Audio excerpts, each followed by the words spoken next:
Մի քանի հետաքրքիր փաստ ոսկորների մասին։ Մարդու դաստակի շրջանում կա 54 ոսկոր, ձեռքի վերին հատվածը ունի 26, իսկ մակերեսը 4 ոսկոր։ Ամենաքիչ քանակության ոսկորները մարդու ականջում են։ Չափահաս մարդու ոսկորները կշռում են մարմնի զանգվածի 14%-ը։ Չնայած արտաքինից ոսկորները ամուր են թվում, սակայն նրանք ներսից փխրուն են ու շուտ կոտրվող, պարունակում են 75% ջուր։ Ամեն 20-րդ մարդու մոտ ավելորդ ողեր կան, ընդ որում տղամարդկանց մոտ այս շեղումները հանդիպում են ավելի հաճախ, քան կանանց մոտ։ Առավել հաճախ կոտրվող ոսկորը անրակն է, նաև շատ հաճախ են կոտրվում ձեռքերի ոսկրերը, դաստակի ոսկրերը, ոտքերի մատների ոսկրերը։ Ամենապինդ ոսկրերը ազդրերի ոսկրերն են, ասում են դրանք բետոնից էլ ամուր են։ Ամենակարճ ոսկրը ականջի ոսկրիկն է, որը գտնվում է միջին ականջում եւ թմբկաթաղանթի տատանումները փոխանցում է ներքին ականջի զգայուն բջիջներին։ Մարդու մարմնի ամենաերկար ոսկրը կրկին ազդրի ոսկրն է։ Դրա երկարությունը կազմում է մարդու հասակի 27.5%-ը։ Օստեոպորոզ ախտաբանական վիճակ, որը բնութագրվում է ոսկրերի թուլացմամբ եւ մեծացնում է կոտրվածքների ռիսկը։ Այն ծերերի մոտ կոտրվածքների առաջացման ամենահաճախ հանդիպող պատճառն է։ Սովորաբար կոտրվում են ողնաշարի ողերը, նախաբասկի ոսկրերը եւ կոնքի ոսկրերը։ Մինչ ոսկրի կոտրվելը ախտանշաններ չեն լինում։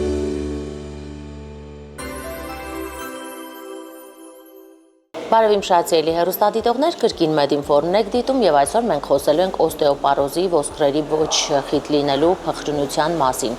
Սա դարի հիվանդություններից մեկն է, անչափ տարածված եւ հիմնականում այս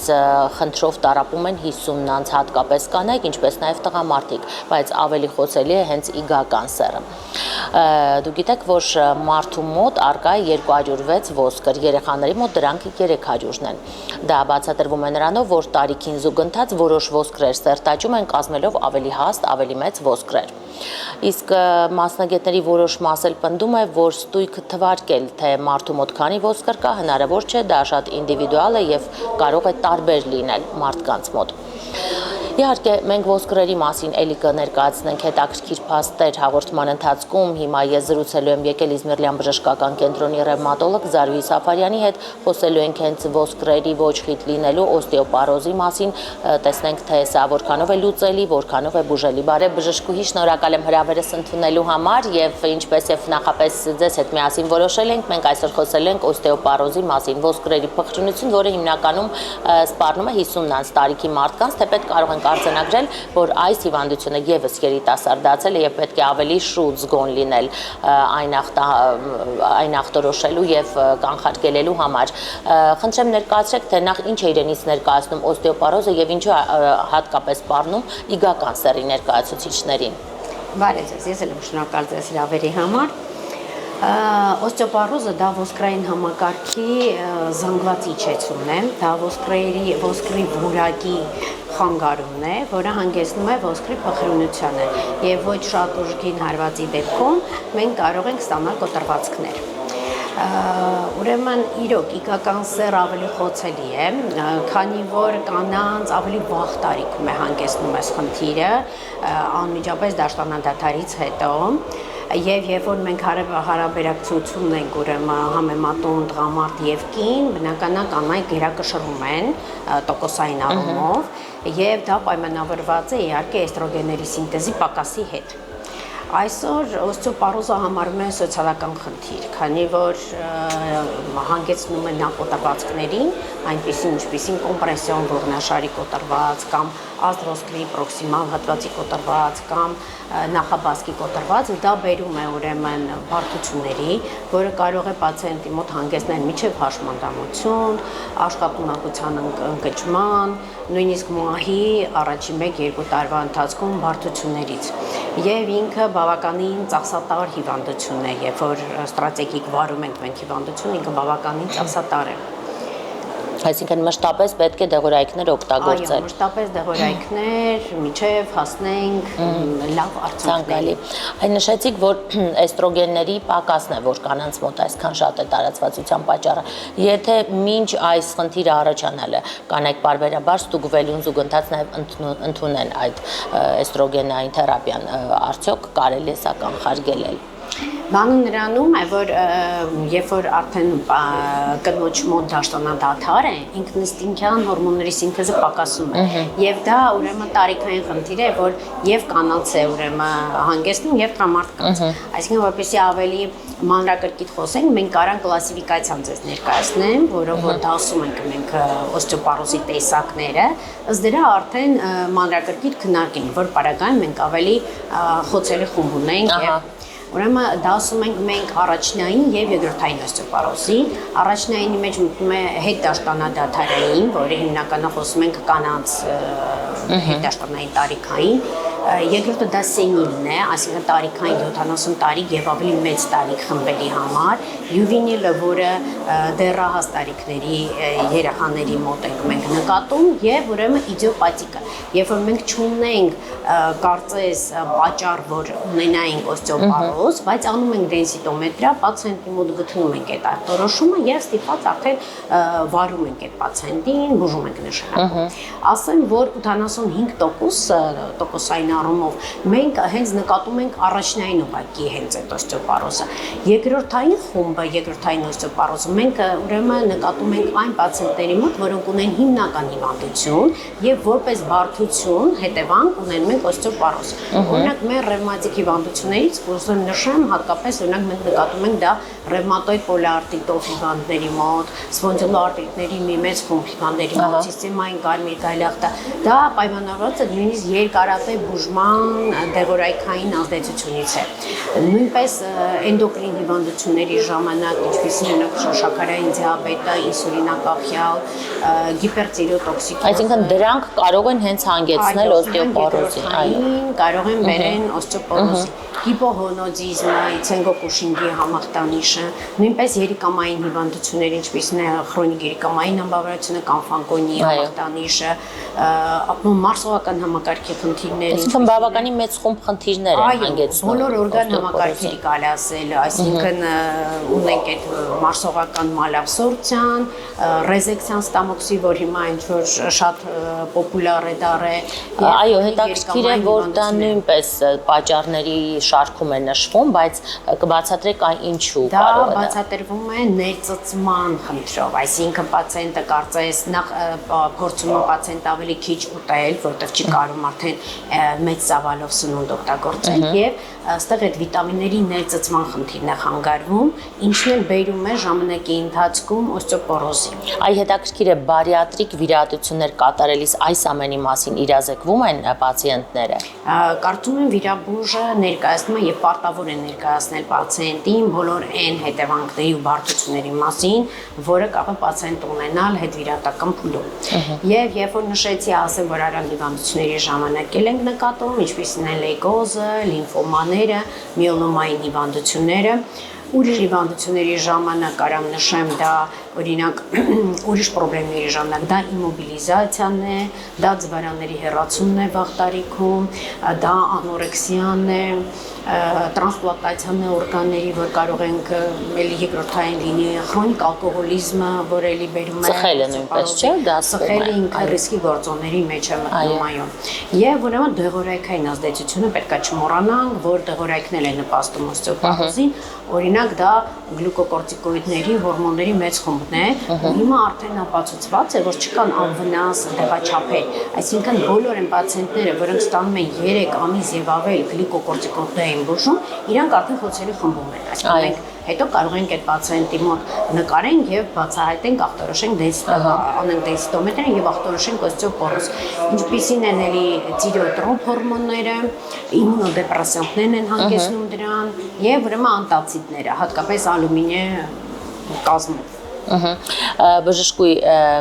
հիմնականում օստեոպարոզը պարզապես չեն գնում ստուգման հայտնաբերում, այլ հայտնաբերում է որևէ կոտրվածք ստանալուց հետո, այդպես է թե ոչ։ Քանի որ կլինիկան մենք շատ անգամ որ քննարկում ենք, շատ անգամ մենք չենք ունենում կլինիկական ախտավորում, այսինքն պացիենտը չունի գանգատ որ գնա բժշկի եւ այդ դեպքում մենք իրոք արդեն պացիենտի մոտ ախտորոշում ենք, երբ որ ունենք արդեն հետևանք, ունենք կոտրվածք, ճաքեր կամ ինչ-որ բարդություն բայց երբ որ կլինիկորեն արտահայտվում է եւ ժամանակին դիմում է ուրեմն բժշկի, մենք կարող ենք ժամանակին բացահայտենք, այսինքն գոյություն ունեն ուրեմն չափանիշներ եւ կարող ենք մենք կատարել դենսիտոմետրիա։ Դա բոլոր են կանայք են, որ 65 տարեկան են եւ ավելի մեծ, բոլոր են կանայք են, որ մինչեւ 65 տարեկան են, բայց ունեն նախկինում կրած կոտրվածքներ, բոլոր տղամարդիկ 70 տարեկան եւ ավելի եւ բոլոր են տղամարդիկ, որոնք մինչեւ 70 տարեկան են գտնվում եւ ունեն էլի իրանց պատմության մեջ կոտրվածքներ։ Բոլոր այդ պացիենտներին եւ այն պացիենտներին, որ կրում են այդ հիվանդությունները, որ նշեցի, ցուցված է կատարել դենսիտոմետրիա։ Բժշկուհի, կներեք ընդհատելով, որ բավականին բարձր տարիքային շեմ եք նշում դենսիտոմետրիկ հետազոտության համար։ Արդյոք այն անվնաս չէ եւ չի կարելի կատարել ավելի վաղ տարիքում պրոֆիլակտիկ առումով։ Ինքը ռենտգեն հետազոտություն է, այսինքն ճառագայթ մամաստիճանը մեծ չի, կարելի է անել։ Մենք սովորաբար անում ենք, երբ որ պացիենտի մոտ լինում են կլինիկական ինչ-որ կանգններ, այսինքն օրինակ նշում են գիշերային բնույթի ցավեր։ Սովորաբար գիշերային բնույթի ցավերը բնորոշ են ավելի ոսկրային համակարգի համար եւ ապահովության համար կարելի է ստուգել, բայց պետք է հաշվի առնենք եւ տարիքային ուրեմն գործոնը, որտեվ իդիոպաթիկը որ խոսեցի, իհարկե մենք դա շատ հազվադեպ ենք հանդիպում եւ անում ենք ցուցումով պացիենտների։ Շատ լավ, ես ցանկանայի խոսենք մի փոքր կանխարգելման մասին, գիտեմ, որ նաև ժառանգական գործոններ դեր ունի այս հիվանդության հարցում, բայց կան գործոններ, որոնք որպես կանոն կյանքի դարձնելով կարելի է խուսափել, թեպետ ժառանգական գործոնը առկա է լինի, հնարավոր է օստեոպորոզից խուսափել, խնդրեմ։ Գոյություն ունի ժառանգական նախատրամադրվածություն, ընտանեկան անամնեզ, երբ որ մենք հորդորում ենք պացիենտին նկարել ու կատարել է դենսիտոմետրիան, որով որ որոշենք պացիենտը ունի թե չէ, բայց դա միանշանակ չի։ Որտեղ մայրը ունի, ուրեմն պետք է պարտադիր աղջիկը նույնպես տարապի։ Բայց հավանականության 7% ունենք։ Ահա։ Իսկ այ կենսակերպում ինչ կարելի է ներառել սննդակարգը լինի դա, թե ակտիվ կյանքը, արդյոք սրանք կարող են իսկապես կանխարգելիչ գործոն հանդիսանալ, խնդրեմ։ Նայեք, բուժման մեջ, երբ որ մենք քննարկում ենք պացիենտի ինչ օգնություն ցուցաբերենք, մենք ունենք երկու մոտեցում։ Դա դեղորայքային մոտեցումն է, որը շատ ժամանակակից, էֆեկտիվ դեղամիջոցներ են,